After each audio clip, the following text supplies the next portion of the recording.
दोस्तों एक बार फिर से स्वागत है आप सभी का आपके अपने favourite English learning channel scholar English पर। मेरा नाम है दीपिका कुमावत और मैं इस चैनल पर वेरियस कॉम्पिटिटिव एग्जाम्स के लिए इंग्लिश सब्जेक्ट टीच करती हूँ।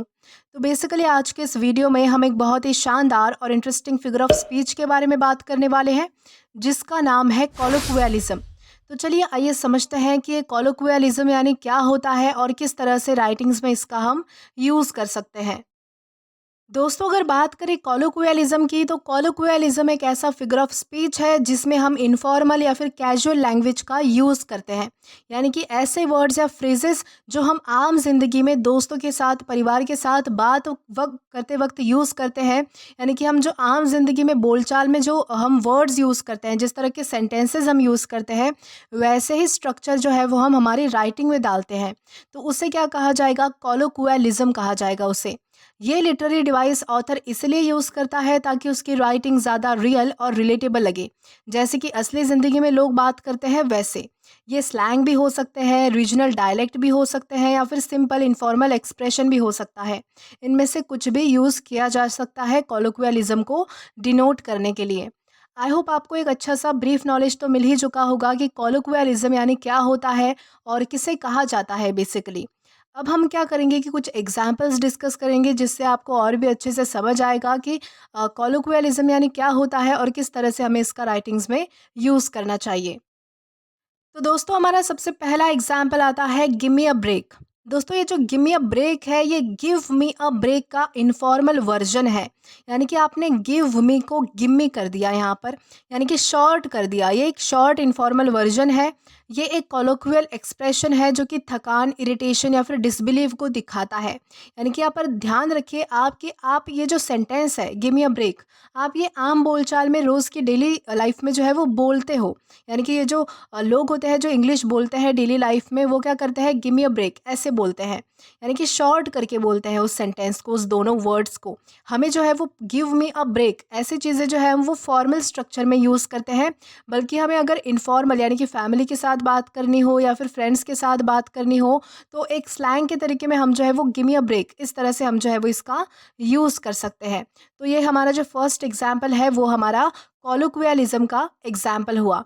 देन इसी के साथ हम आगे जाएंगे हमारे नेक्स्ट वर्ड की ओर। देन हमारा सेकंड एग्जाम्पल आता है he's gonna pass the test. यानी कि यहाँ पर आप देख सकते हैं कि गोना ये जो है वो गोइंग टू का शॉर्ट कैजुअल वर्जन है। यानी कि अगर हम इस सेंटेंस को फॉर्मल तरीके से बोलना चाहे तो ये किस तरीके से होगा? He is going to pass the test. लेकिन हमने क्या कहा कि he's gonna pass the test, यानी कि ये थोड़ा जो है वो थोड़ा रिदमिक लगा, हमें थोड़ा जल्दी बोला गया। और ये जो है वो इनफॉर्मल या फिर कैजुअल लैंग्वेज में इसका यूज़ करते हैं हमारे डेली लाइफ में। और ये अक्सर आपको जो है वो स्पोकन इंग्लिश में सुनने मिलेगा। तो इस तरीके से हम जो है वो कॉलोक्वियलिज्म का यूज़ कर सकते हैं अलग अलग सेंस में। देन हमारा नेक्स्ट एग्जाम्पल आता है आई वांट गो होम। दोस्तों ये जो वाना है ये वांट टू का कैजुअल और शॉर्ट वर्जन है। अगर हम इसे फॉर्मल तरीके से कहना चाहे तो हम इसे कैसे कहेंगे? I want to go home. यानी कि वॉन्ट टू का हमने क्या कर दिया? वॉना कर दिया, यानी कि शॉर्ट कर दिया उसे। क्योंकि हम ये जो एक्सप्रेशन है वो हमारी डेली लाइफ में हमारे फ्रेंड्स के साथ, फैमिली के साथ, कॉलीग्स के साथ, यानी कि जहाँ पर भी हम इनफॉर्मली इसे यूज़ कर सकते हैं वहाँ हम इसे यूज़ करते हैं।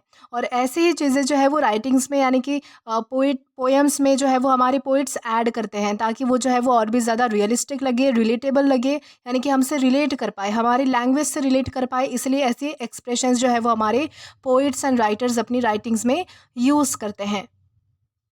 देन हमारा लास्ट एग्जाम्पल आता है are y'all coming to the party. दोस्तों ये जो यॉल है इसे हम कैसे प्रोनाउंस करते हैं? यॉल प्रोनाउंस करते हैं क्योंकि हमें जल्दी बोलना है होता है। Are you all coming to the party, तो हमने क्या किया कि यू ऑल को शॉर्ट कर दिया। इसमें क्या सेंस बनता है? यू एंड ऑल, यानी कि आप सब, इसका सेंस ऐसे बनता है। लेकिन हमने इसे क्या किया? यॉल कर दिया। यू ऑल का हमने यॉल कर दिया। अगर हम इसे जो है वो यानी कि फॉर्मल वे में कहना चाहे तो कैसे कहेंगे हम इसे कहेंगे are you all coming to the party. लेकिन हमने क्या किया? Are you all coming to the party. यानी कि ये हमारा जो है वो डेली लाइफ में हम यूज़ करते हैं, इनफॉर्मल स्ट्रक्चर में हम इसका यूज़ करते हैं, इसलिए हम जो है वो इसे इस तरीके से बोलते हैं। तो दोस्तों यही होता है कॉलोक्वियलिज़्म जो हम हमारी डेली लाइफ में यूज़ करते हैं, आम बोलचाल में यूज़ करते हैं और जिस तरीके से हम जो है वो स्लैंग्स यूज़ करते हैं, जिस तरीके से हम सिंपल इनफॉर्मल एक्सप्रेशंस यूज़ करते हैं हमारी डेली लाइफ में, जो भी हमारा रीजनल डायलेक्ट होता है, यानी कि हमारी जो बोली भाषा होती है, जो हम घर में बोलते हैं बेसिकली हमारी मदर टंग, यानी कि उसमें आप जो भी स्लैंग्स यूज़ करते हो, जिस तरीके से भी बात करते हो, वो अगर आप राइटिंग्स में डालते हो तो उसे हम क्या कहेंगे? कॉलोक्वियलिज़्म कहेंगे। तो बस यही होता है कॉलोक्वियलिज़्म। आई होप आपको अच्छे से समझ आया होगा कि कॉलोक्वियलिज़्म यानी क्या होता है और किस तरह से हम इसका राइटिंग्स में यूज़ कर सकते हैं। तो दोस्तों आज के लिए बस इतना ही। अगर आपने अभी तक हमारा टेलीग्राम चैनल जॉइन नहीं किया है तो टेलीग्राम पर English with Deepika Kumawat search करके या फिर डिस्क्रिप्शन में दिए गए लिंक के थ्रू डायरेक्ट आप हमारा टेलीग्राम चैनल जॉइन कर सकते हैं, ताकि आप कभी भी किसी भी नए आने वाले वीडियो से रिलेटेड कोई भी अपडेट्स को मिस ना करें। और दोस्तों अगर आपने अभी तक हमारा यानी कि आपको अगर आज का ये वीडियो पसंद आया है तो do like this video, subscribe the channel and share as much as you can. और अगर आपने इससे पहले वाले वीडियोस नहीं देखे हैं तो यहाँ पर मैंने एक प्लेलिस्ट प्रोवाइड कर दी है, जहाँ पर आप क्लिक करके वो सभी पहले वाले वीडियोस भी देख सकते हैं और एक्सप्लोर कर सकते हैं। Till then keep learning. Thank you.